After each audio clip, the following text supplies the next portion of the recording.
professor Cláudio é doutorando e mestre em Direito pela UAL de Portugal, mestre em Engenharia de Segurança Informática pelo IBBeja de Portugal. Ele tem pós-graduação em Direito Digital e Compliance pela Damásio. Ele também é formado em ele também possui uma pós-graduação em Engenharia de Software pela Faculdade Metropolitana, Engenharia Eletrônica de Computação pela Unileia, MBA em Gestão de TI pela Unifaciar, MBA também em gestão pela Faculdade Metropolitana. A nossa fala hoje vai ser voltada ao tempo e o espaço, alicerce para a eficácia da defesa cibernética. Às vezes a pessoa fala eficácia, professor. O termo eficácia é assim, ou deu certo ou não deu certo. A eficácia ou é eficaz ou é ineficaz. É diferente da eficiência. É algo que seja mais eficiente e pode ter algo que seja menos eficiente. Mas a eficácia ou é eficaz ou é ineficaz. Mas por que, professor?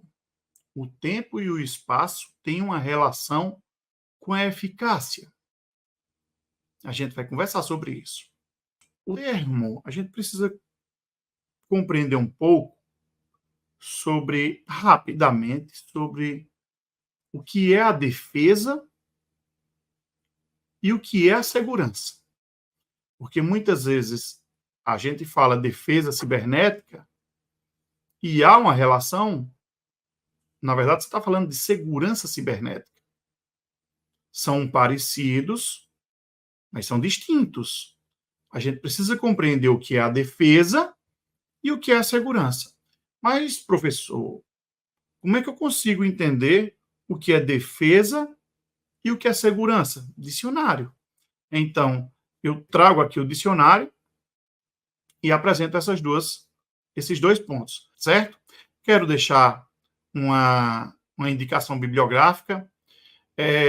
A nossa palestra de hoje está mesclada justamente nesses 6 livros que eu recomendarei, visto que o primeiro há uma relação com o compliance técnico-legal no Cloud Forensics. Vocês com certeza terão uma disciplina ou 2 ou 3 voltada a esse primeiro livro. Um segundo livro, que é o Manual Descomplicado de Direito Digital, que está na 4ª edição. E o livro O Direito e o Ciberespaço, que está na sua 5ª edição. Inclusive, nessa 5ª edição, ele fala sobre o direito das máquinas. Será que máquina tem direito? Está lá escrito.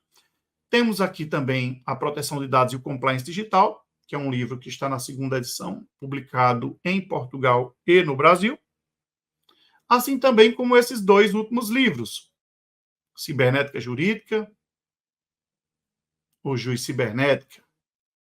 Talvez vocês já conheçam de perto algumas pessoas que estão, que organizaram ou que prefaciaram ou que participaram desses 2 livros, Cibernética Jurídica e Juiz Cibernética. Temos aí o professor Coriolano, o professor Cleobert, que também estiveram com vocês no IBPTEC em outros momentos. Grandes amigos. Temos aqui também, no Juiz Cibernética, o doutor Thomas, o doutor Pedro, construtores de conhecimento prático também. E aí, entramos no que eu vinha falar. Defesa e segurança. O dicionário fala que defesa é ação ou efeito de se defender, de se proteger. Quando a gente fala de defesa cibernética, é a gente conseguir se proteger do ambiente cibernético. A gente fala, mas e agora? Defesa é conseguir se defender. É resistir a um ataque. Como é que você melhora a sua defesa? Muitas vezes melhorando sua segurança. Mas o que é proteger a defesa no âmbito da cibernética? Às vezes a gente vê o nome cibernética e acha que é algo novo. E a cibernética não é algo novo. Tem um livro chamado Cybernetics, de Robert Nier, que ele fala, é um livro antigo, possivelmente da década já chegando na década de 50, onde ele fala que as ciências cibernéticas é a ciência que estuda a relação entre pessoas e máquinas computadoras. Ah, mas professor, máquina computadora, você está falando do computador, do celular, de máquina computadora. É um ábaco, é uma máquina computadora, é manual. Então, a cibernética vem antes do digital, vem antes desse universo eletrônico, desse universo digital que a gente fala. E quando a gente fala de segurança, o próprio dicionário traz uma nova informação. Situação em que você está seguro. Só que na segurança cibernética, só que na segurança da informação, visto que é um sentido amplo, quando a gente fala a CompTIA, ela traz o conceito de segurança de TI, desenvolvendo em segurança física e a segurança no âmbito cibernético, também conhecido como cibersegurança. Muito embora elas se mesclam, né? Que a segurança cibernética, você precisa também proteger o determinado equipamento. Por isso que a CompTIA traz essa distinção entre alguns pontos da segurança de TI, que em alguns autores acabam mesclando esse conteúdo e construindo conhecimento com base no resultado. Então, para você melhorar a sua segurança, você precisa ter, quando a gente fala de resposta a incidentes, uma resposta a incidente ela tem 6 etapas. Uma delas é erradicar e a retomada do trabalho. É a quarta etapa e a quinta etapa. É a erradicação, que é a mitigação, e a retomada do trabalho. Para isso aí, seria o quê? A resistência a um ataque, manter em defesa, você erradicar, você conseguir parar um ataque. E aí, professor, existe defesa cibernética plena? Existe segurança cibernética plena? Não. Existe um autor chamado Fred Cohen. Na verdade, ele escreve alguns artigos, né? Ele é muito bom, ele tem muito trabalho técnico. E ele mostra na prática que a segurança cibernética, independente do que você faça, do que você dê o seu melhor, do que você consiga construir a melhor estratégia possível de segurança para promover uma melhor defesa cibernética, ainda assim não existe segurança plena. A gente vê os gigantes da tecnologia, sem citar nomes, vulneráveis de acordo com os ocorridos. Ocorreu um vazamento do código-fonte de tal sistema operacional, ocorreu um ataque em sistemas operacionais XYZ. Mas meu dispositivo é o dispositivo que me disseram que não sofre ataque. Sofre. Existem 2 tipos de pessoas no planeta. As pessoas que já sofreram algum ataque cibernético e sabem. E qual o outro tipo de pessoa? Compreender conceitualmente os ataques é uma abordagem fundamental para desenvolver estratégias técnicas de uma boa defesa cibernética. Fala perfeita aqui do professor Dr. Cristiano Petroni. Existe um termo, né, professor, chamado segurança ofensiva. Quando a gente vai estudar segurança ofensiva, a gente precisa... O que é a segurança ofensiva? É a gente compreender como é que funciona o ataque na prática para poder se defender. A fala perfeita.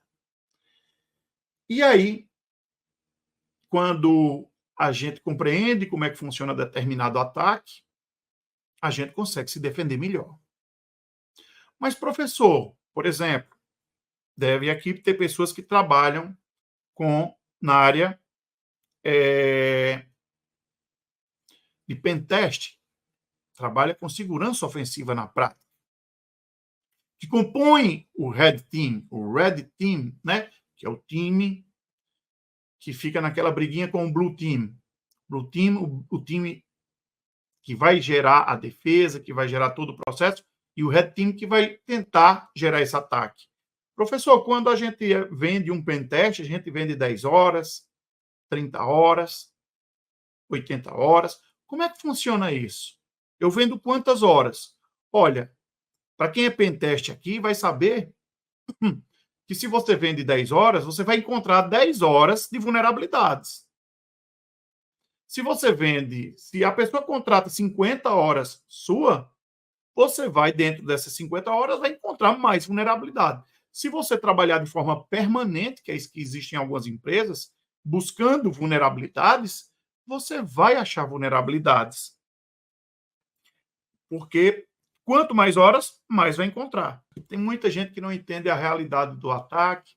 É por isso que hoje a gente sofre muito com...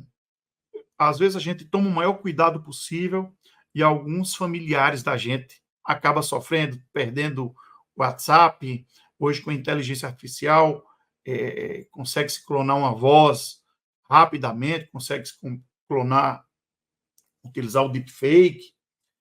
E é isso. São coisas que hoje são instrumentos, são ferramentas que hoje estão no formato de programas, aplicações ou apps na mão de todos, mas que, por exemplo, em 2018, a gente já fazia testes, pentestes, que inclusive a gente testou um acesso a um dispositivo Google de um colega, clonando a voz dele com a permissão dele e utilizando o termo OK Google, e o dispositivo conseguiu desbloquear.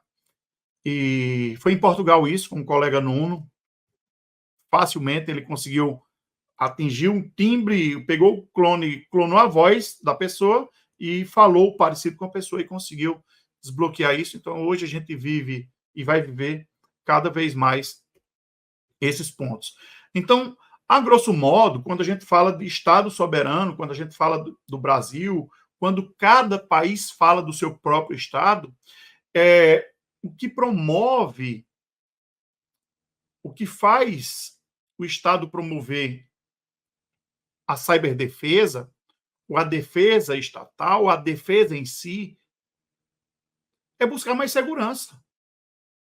Quanto maior o poder de defesa daquele país, menor será a chance dele sofrer algum ataque, ou ele não conseguir sair da retomada desse ataque. Já a segurança envolve minimizar os riscos, as ameaças, as vulnerabilidades, que no todo vai melhorar a defesa.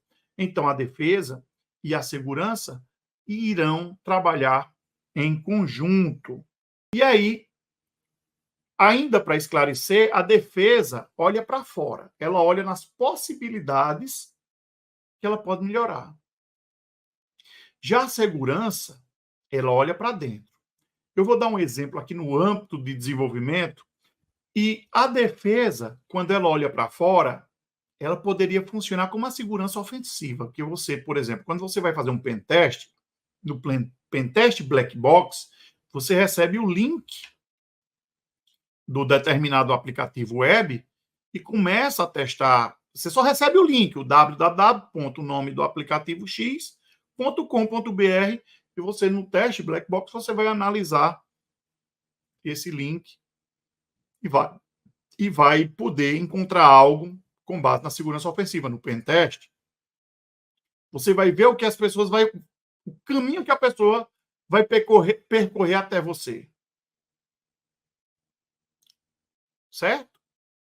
Já no âmbito da segurança, a gente puxa aqui para a segurança da informação, para a segurança informática. Quando a gente fala em engenharia de segurança informática, envolve a defesa, envolve segurança, envolve sentido amplo.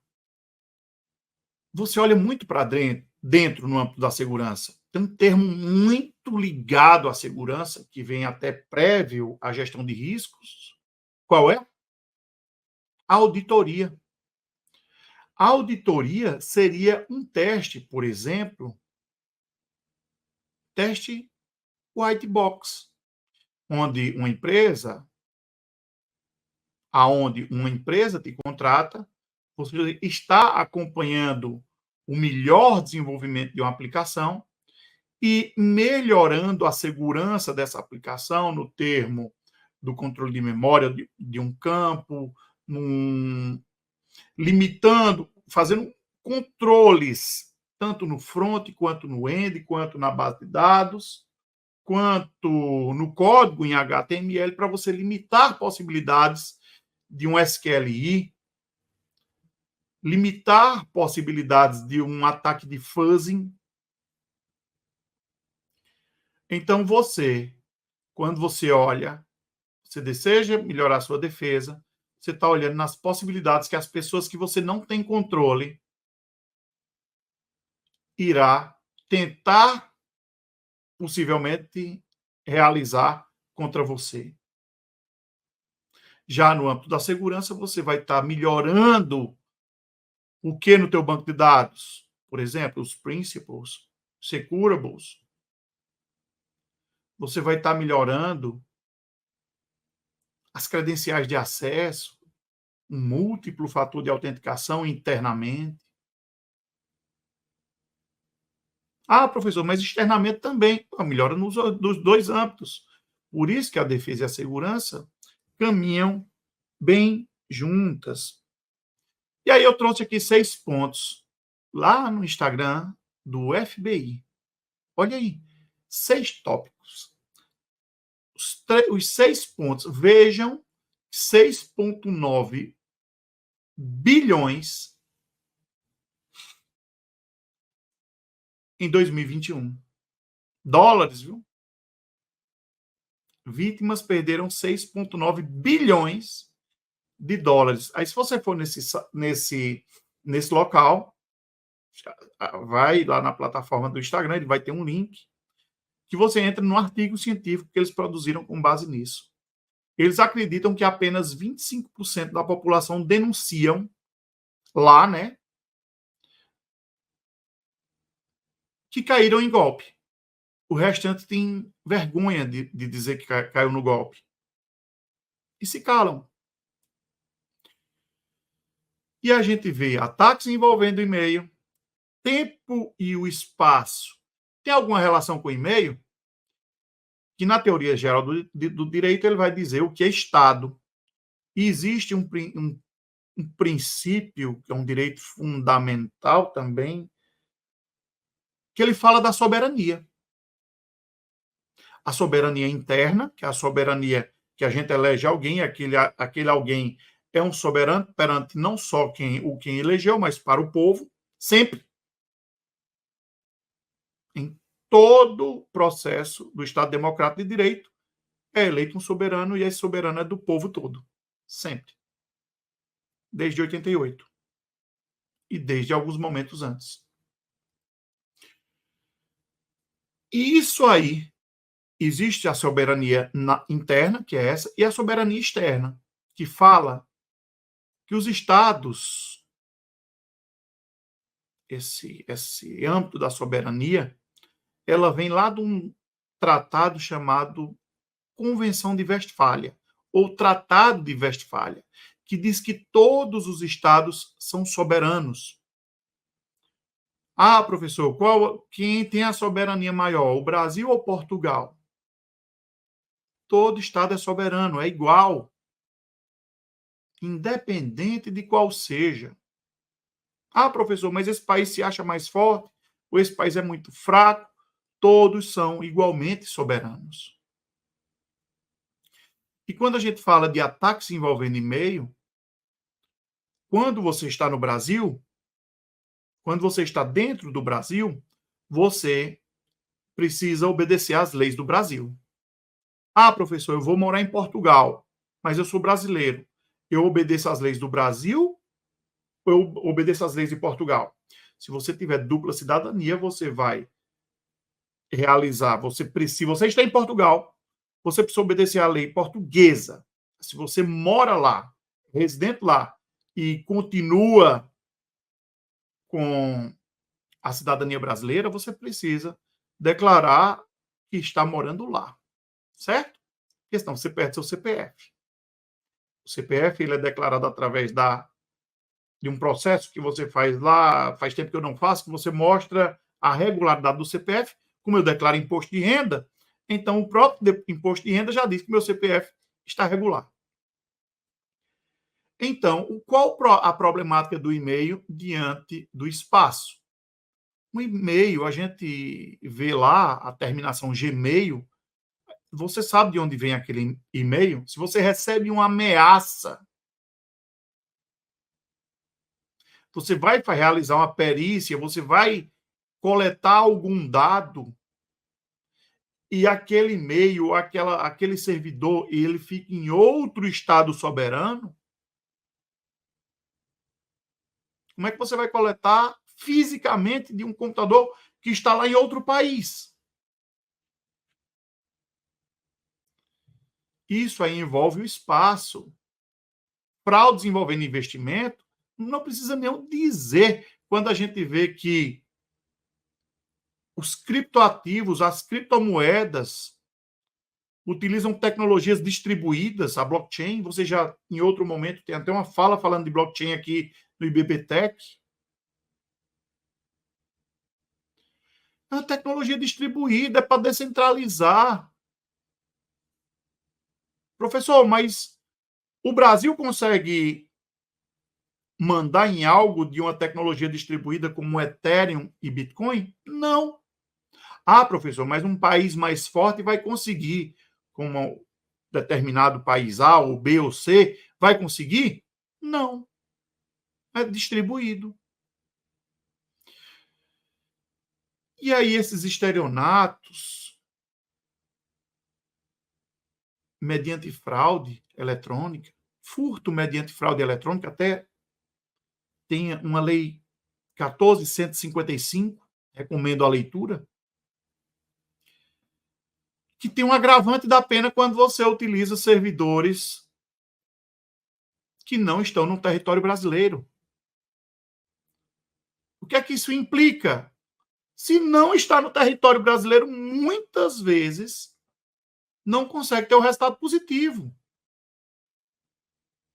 Porque, ou possivelmente,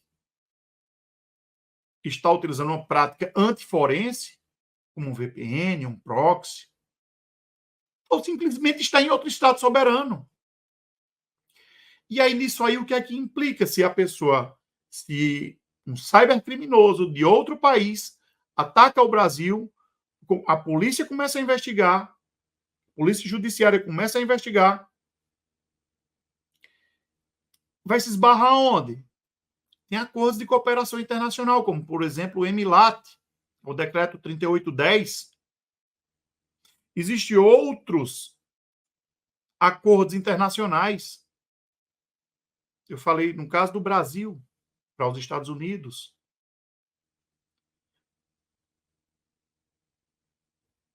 Estou lendo aqui cartas rogatórias judicialmente, temporariamente. Pois é.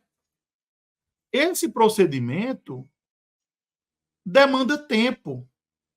E o universo digital é algo que não lhe permite ter muito tempo, porque, principalmente visto que as provas digitais,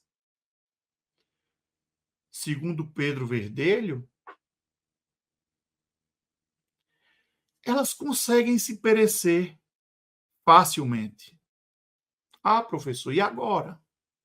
Então, temos o tempo e o espaço como pontos de observação. Esquemas ilegais, eu não preciso nem citar, e golpes de suporte técnico que envolvem o presencial, nesse caso aqui. Bem interessante a leitura. Mas aqui trago uma teoria que, inclusive, foi na minha apresentação do meu mestrado. Eu escrevi um conteúdo que eu apresentava me mantive na teoria tridimensional do direito, me mantive em práticas de Vila Nova, que fala do tempo e do espaço, me mantive na Cyberdreet Week de José Vidal e José Joaquim Gomes Canotilho. E o meu arguente, que foi professor Alex Sanders, grande doutrinador do direito internacional, grande pesquisador da cultura de paz no ambiente territorial, migratório. Olha o desafio do cara. Ele disse, professor, sua. Não disse professor, né? Ele era meu arguente. Ele disse, doutor Cláudio, você precisa colocar como teoria pentadimensional do direito, visto que está pegando 5 vertentes. Então, eu segui o que foi proposto publicamente e fiz essa alteração, trazendo esses pontos que a gente tem um fato, valor e norma, a teoria tridimensional do direito, do saudoso Miguel Reale, e temos dentro do fato, valor e norma, de que vale uma norma se ela é publicada fora do tempo, se ela demora. Ah, professor, mas mesmo que ela fosse publicada posterior, ela não vai servir, certo? Penalmente, né? Detalhe. Quando a gente fala do Tamagotchi, vocês lembram de um bichinho virtual chamado Tamagotchi? Febre nas crianças, ela foi do meu tempo. E aquilo ali, o Estado de São Paulo publicou uma lei estadual falando do Tamagotchi, querendo proibir o uso deles nas escolas. Beleza, um fato que tem valor social, ou seja, o fato de usar o Tamagotchi gerou um valor de repercussão forte, que fez com que fosse legiferado uma norma estadual. Beleza. Quando a norma foi aplicada, quando a norma foi publicada, foi o que aconteceu? Ninguém usava mais Tamagotchi. Então, o processo de construção muitas vezes envolve isso. Quando eu falo do tempo, o tempo em uma blockchain é diferente, ele é permanente. O tempo para fazer o processo voltado a uma prova digital, ele é diferente de uma prova física e muitas vezes o procedimento físico, se você difama alguém em um grupo de WhatsApp e apaga a mensagem, e várias pessoas viram, testemunharam e foi permanente. Permanente. Já em âmbito presencial, pode mudar isso. Então, o tempo no ciberespaço é diverso do tempo do nosso mundo material, do mundo físico. E o espaço, se você tem um fato, valor e uma norma, se essa norma não consegue ser aplicada porque foge do ambiente territorial, só existe o caminho da cooperação. Existe um termo chamado comunitarismo, quando os países compreendem que, por exemplo, alguns países compreendem que o ciberespaço é um bem global, é um bem comum global. Que se algo está gerando um dano no ciberespaço para um país, vai poder gerar para outro. Então, não é nenhum fato de cooperação. Envolve comunhão. E a gente fala de tempo e ciberespaço. Estou vendo aqui o nosso tempo. Deixa eu ver se tem mais aqui. Ah, está aqui a última fala. Era o que eu já tinha visto, já tinha falado. A gente vive hoje uma sociedade civil global. A gente você conversa com algumas pessoas. Hoje eu estou na minha cidade, no Brasil, Juazeiro do Norte, Ceará. E muitas vezes eu estou em Portugal, ou estava na Espanha. Muitas palestras ou aulas gravadas, eu estou em outro local e, do mesmo jeito que tem pessoas que estão assistindo esse conteúdo, que estão espalhadas, eu não consigo dizer, olha, aqui só tem gente do Brasil. Ou aqui só tem brasileiro. A gente vive conectado em uma sociedade civil global. E essa sociedade civil global está conectada em um bem. Segundo alguns estados, tratam, quando eu falo Estado, para quem não é do direito, quando eu falo Estado, não estou falando do Estado que envolve, onde o chefe de Estado é o governador, mas eu estou falando do Estado com E maiúsculo, que é o Estado brasileiro, o Estado português, o Estado norte-americano. Visualizam a internet, o ciberespaço, como um bem comum global, que em cartas rogatórias, como o citado, fundamentando, por exemplo, no EMILAT, Decreto 3810, inclusive é um artigo publicado no livro Direito e o Ciberespaço, fala sobre justamente isso, sobre a carta rogatória. Temos o cooperativismo, né, onde tem-se previamente um decreto, um tratado entre dois países ou um grupo de países. Temos o comunitarismo, quando os países, mesmo sem ter um acordo de cooperação, entendem como a realização da cooperação em determinado ato é um bem comum para ambos. E muito do que se faz no âmbito tecnológico, ou quase tudo, não está em lei. Para quem é advogado, o advogado baseia-se na lei. Muitas vezes a pessoa fala, mas eu não acho correto isso. Mas a gente fala, quem é advogado fala, olha, mas o que está na lei é isso. Então está na lei, está posto. Para não ser crime ou para não causar um ilícito civil, tem que ser diferente disso que você está pensando. Então, por isso que eu falo, se você não aceita o direito, você não se dá muito bem no âmbito tecnológico. Hoje, principalmente quando fala de direito cibernético, segurança cibernética. E como é que um exemplo aqui que a Sandra falou da LGPD, da perícia digital também aqui, conforme o professor Cristiano Petroni vem citando. O jurista segue a lei, o advogado, o interpretador do direito segue o que está na lei. Segue as decisões, segue a jurisprudência, segue as súmulas. Ponto.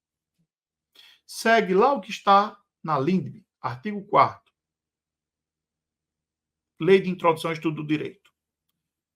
Já quem é da tecnologia, quando a gente vai fazer uma adequação de LGPD, a gente não vai na lei e diz, olha, eu vou adequar aqui segundo o artigo 4º, não. Não. A gente lê a lei para compreender como é. Lá no artigo 42 ele fala que precisa ter medidas técnicas, administrativas para ficar em conformidade. Aí você fala, mas não tem dizendo que precisa tomar medidas jurídicas. A lei está posta, já precisa seguir. Não, ela não precisa dizer que tem que seguir a lei. A lei está posta.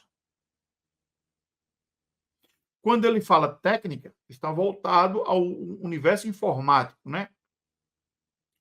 Ao universo da informática, melhor dizendo. E quando ele fala de administrativa, ele está falando da governança e da gestão.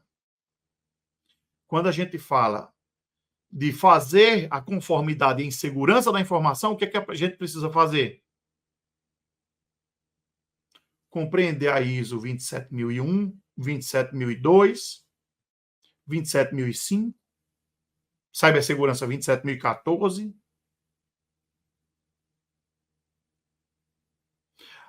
Seguir as normas de conformidade, segundo a família 31.000, a depender do caso.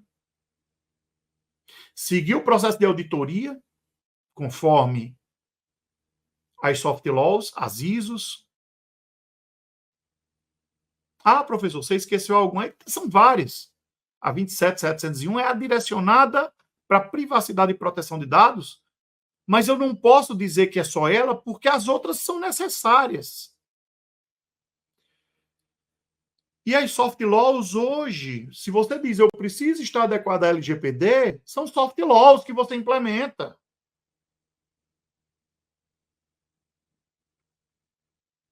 E as soft laws seguem vários pontos do que está determinado em alguma base legal, como o Regulamento Geral de Proteção de Dados da Europa. E aí a gente chega aqui na Cyberdrit WIRCUM. O que é Cyberdrit WIRCUM, professor? Drit WIRCUM, ele vem da eficácia dos direitos fundamentais nas relações jurídico-privadas. Ponto. Esse termo vem do alemão e ele está disposto no livro Constituição da República Portuguesa Comentada, de Vital Moreira e José Joaquim Gomes Canotilho, artigo 35, comentários do artigo 35, que ele fala do direito na informática. Então, a eficácia dos negócios jurídicos nas relações privadas, o que é que acontece? Eu compro uma coisa que está lá em outro país. Aquela pessoa não me entrega e ficou com o meu dinheiro. Então, cadê a proteção? Difícil. A gente já tem algo que busca tutelar. Temos em âmbito nacional, temos o consumidor.gov.br.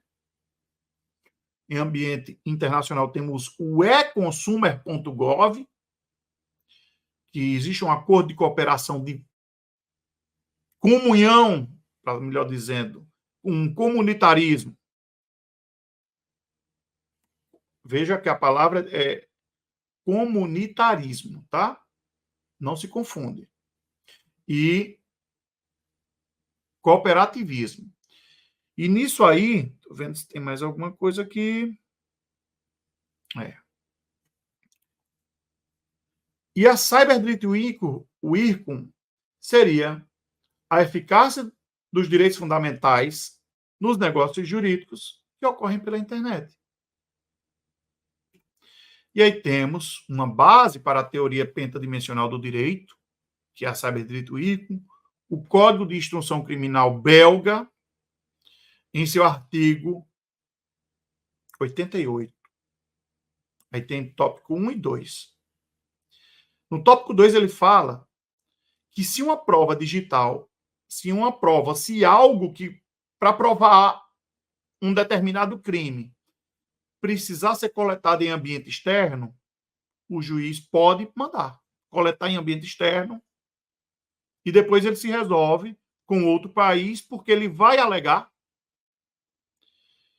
que é para o bem dos dois. Tudo isso vai provocar acesso legítimo e vai gerar um compliance em âmbito técnico e em âmbito legal.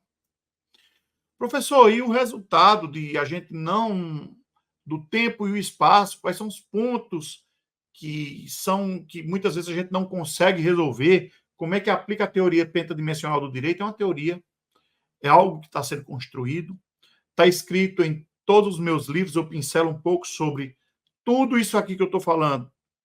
Tem boa parte dos meus livros, que o espaço extraterritorial é um problema, o tempo para a cooperação internacional é outro problema, a falta de conformidade legal é um problema pleno de ineficácia imediata, e a falta de conformidade técnica também, porque existem as pedras de toque das provas digitais. São duas. A prova ela deve ser legalmente admissível. Quem é perito vai dizer qual é a segunda. E deve ser tecnicamente incontestável. Ponto. Principiológico, certo? Em todos os livros que eu escrevo, eu sempre trago um comparativo entre o direito brasileiro e o direito português, o direito internacional, alguma outra lei de relevância, todas são relevantes, né? Mas comparado utilizando muitas vezes a legislação comparada, algumas vezes o direito comparado, visto que comparar a legislação é diferente de comparar o direito. E uma referência gigante aí para vocês é a Lei 27, também conhecida como Carta Portuguesa dos Direitos Humanos na Era Digital, que para mim é um marco. Essa lei, que possivelmente será estendida, pode ser proposta lá, eu não sei como é que anda, se ela está proposta a nível de... Ela é uma lei portuguesa, né? Não sei se o parlamento europeu, posteriormente, pode se inspirar nessa lei e criar uma diretiva ou criar um regulamento. E aqui eu trago os tópicos que ele trata, né, que é o direito ao acesso ao ambiente digital, o acesso legítimo, o direito à cibersegurança como direito fundamental.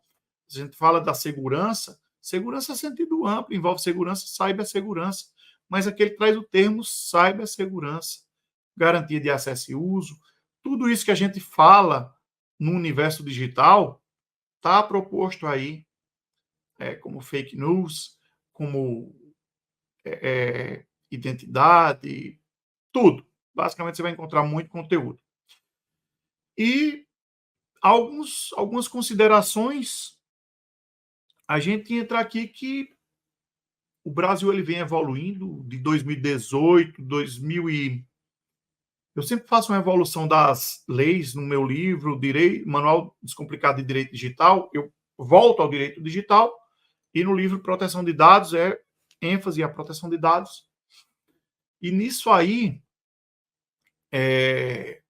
depois da publicação de 2016 do Regulamento Geral de Proteção de Dados da Europa, muita lei começa a ser publicada de forma permanente aqui no Brasil. Quando eu falo de forma permanente, praticamente todo mês você vai encontrar algo falando sobre crimes digitais, algo voltado ao ambiente digital, novas decisões, e isso é muito importante. E a gente vê tribunais buscando se adequar. Quando a gente fala de tribunais, a gente vê a LGPD publicada, Lei 13.709, antes da LGPD publicada, os cartórios, né, cartórios de notas e registro público, já tinham o provimento 74, que trazia a necessidade de ter um plano de continuidade de negócio, segurança cibernética em seus acervos físicos e digitais. Os tribunais, posteriormente, publicaram a resolução 363, que fala da implementação da LGPD nos tribunais, que ele é estendido também para outras instituições públicas. Posteriormente, a gente também vê tribunais trabalhando com a resolução 396, é isso mesmo, que envolve a segurança cibernética nos tribunais, que fala, sempre ele cita segurança e defesa cibernéticas, porque são áreas distintas, complementares. A gente vê que no Brasil tem um decreto 10.222 que fala da Estratégia Nacional da Segurança Cibernética, que posteriormente é publicado o decreto 11.856, que traz a Política Nacional de Segurança Cibernética. Vocês sabiam disso? Que a gente tem uma Política Nacional de Segurança Cibernética. E temos, quando a gente fala de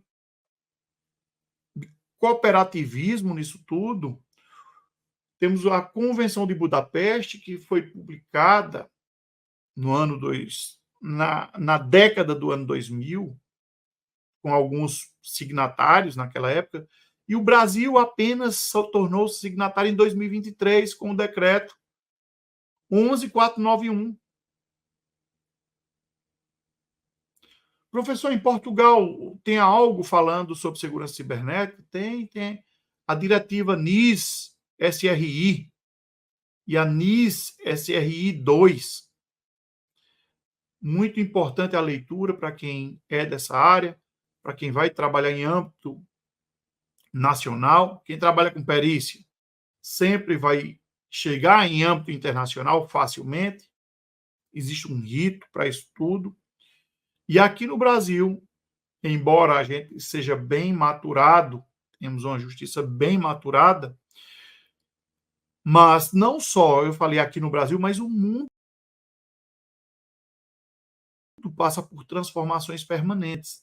E o que a gente está conversando hoje, amanhã a gente vê novas ferramentas envolvendo blockchain, novas ferramentas envolvendo inteligências artificiais, que vai promover uma melhor segurança, assim também como vai proporcionar uma facilitação para o cybercriminoso conseguir atingir o seu alvo.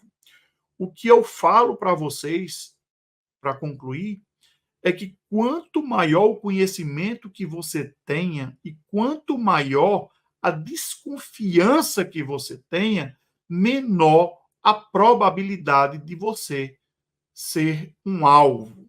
Porque existe um diagrama de pirâmide envolvendo o ataque cibernético, que ele fala do seguinte: de um lado tem um atacante, do outro tem a possível vítima. E existe duas coisinhas: a capacidade de conhecimento que a pessoa tenha e a capacidade técnica que a pessoa tem. Então, quanto maior o conhecimento, menor a probabilidade de receber. Então, a defesa cibernética, a defesa e segurança cibernéticas que caminham em conjunto, constroem em conjunto a segurança da informação. E nisso, para melhorar cada vez mais nossa defesa, para minimizar cada vez mais as chances da gente ser atingido por uma fraude, cair em um golpe, o que eu falo é que apenas a transmissão de valores vai provocar isso aí. Você conversar com os seus responsáveis, se você for um menor, converse com seus filhos todos os dias. Meu filho, ele estava conversando com meu primo mais velho, meu filho mais novo, e ele falou: olha, mas você não pode falar não, que isso é crime, isso aqui vai violar a proteção de dados, não sei o quê. Meu filho de 5 anos falando essas coisas, né? Aí meu primo chegou para mim e disse: mas Cláudio, teu filho falando essas coisas daí, o que foi que ele falou? Você falou um bocado de coisa aí, eu disse: o que foi que você falou? Eu falei isso, eu disse: realmente, isso aí vai violar a proteção de dados, vai violar a continuidade, o tratamento de dados aí. E ele, caramba, a pessoa vai observando, isso é transmissão de valores. Eu converso muito com meus filhos sobre: vai usar determinado jogo? Alguém fala contigo, tu me mostra. E outra coisa, se alguém está falando com os teus filhos, quem utiliza muito o dispositivo hoje são as crianças e idosos. Muito. Chega aqueles links de notícia, não, ninguém clique em nada. Deixa para lá. A pessoa tem que conformar isso aí e conversar. E, por exemplo, no caso das crianças, se você pune a criança tomando o dispositivo, ela vai sentir como? Sentir-se como? Porque ela foi dialogar com o pai ou a mãe sobre o que ocorreu e acabou recebendo a punição de perder o dispositivo. Então, é uma construção permanente que é feita, que deve ser feita em casa, no trabalho, em ambiente público, em ambiente privado, em conversas de mesa. É assim que funciona a transmissão de valores. Mas, professor, e quando é que para de falar? Quando o mundo parar de se transformar. Quando é que você acha que a gente vai parar de falar sobre isso? Os golpes sempre existirão.